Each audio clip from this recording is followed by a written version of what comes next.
going to be giving her first speech, Icebreaker. Tina is the Marketing Administration Manager at Epson.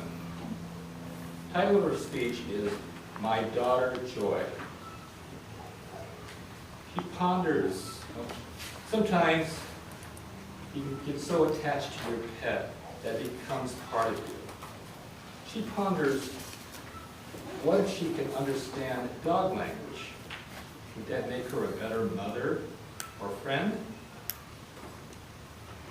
She's going to give her 4 to 7 minute icebreaker. Please welcome up Tina Imamura. All right, Tina.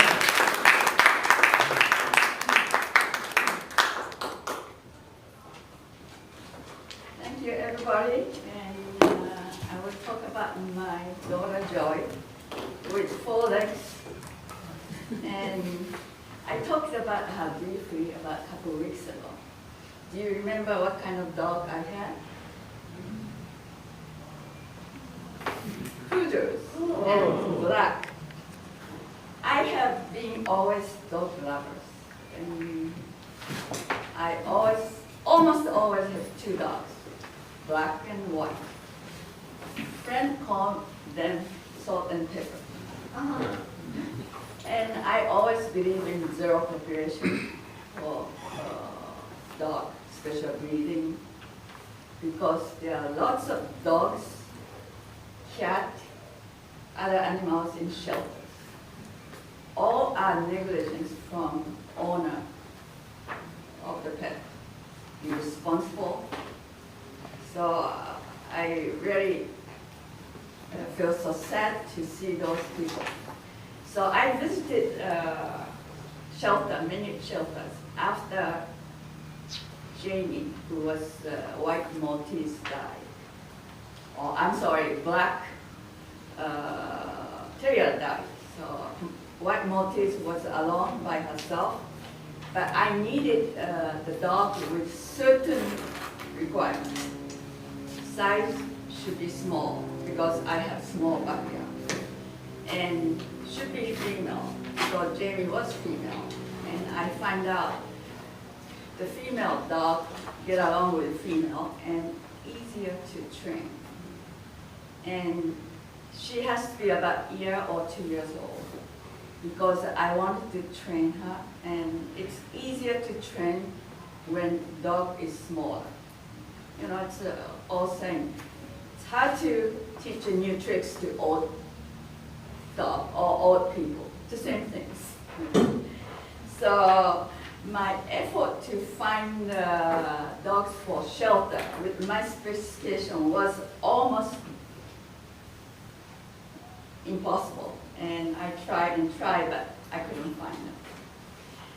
So first time I met Joy was at the Torrance Pet Shop. There were lots of dogs were for sale, but she was sitting in the corner, the special cage. She was jumping up and down, energetic, long, strong legs, and she was barking around. And I think she obviously wasn't a very popular dog in the pet shop. And people tried to hold her, pick her up. She was so uncomfortable and kicking forever pick her up. But I was looking at 2 or 3 people tried to pick her up unsuccessfully.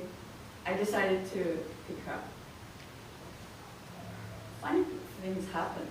She started licking, stopped barking, and I held her like I was holding the baby. She was very, very warm, like a warm, small baby. I think it's a kind of matching body chemistry. Human being has the same things. When you meet a boy and girls, you meet something. I mean, your body is chemistry, matching each other. Anyway, she was my birthday present from my friend. So I brought her home, and Jamie was already 10 years old. I was so worried whether they can get along very well. But Joy learned from Jamie how to be a dog. She was a very bad dog. It's very hard for me to teach anything. But she was a very good friend of Jamie. And Jamie was teaching her how to be a dog, I guess. And when Jamie was getting older and become blind, Joy was a good guide dog for Jamie. She barks at the people who ever come too close to Jamie or try to touch her. She barked. Unfortunately, she passed away after, I think, 3 or 4 years. Joy joined us. Now my life become Joy and me. I'm the one who has to train her. And as I mentioned to you, she was a very hard dog to train. But strange things happened after Jamie died. Joy became a very, very good girl. She didn't like other dogs, but she looked at you in the eyes when I talked to her. I felt like I understand her very well. And she stopped barking and she stopped making a mess. And she was making a mess when she felt bad or she was angry at me. But when she was at 15 years old, she started getting a health problem. She had arthritis and heart problems and kidney problems from the side effects of her. So I think I have to think about her life, whether I should keep going with her or not.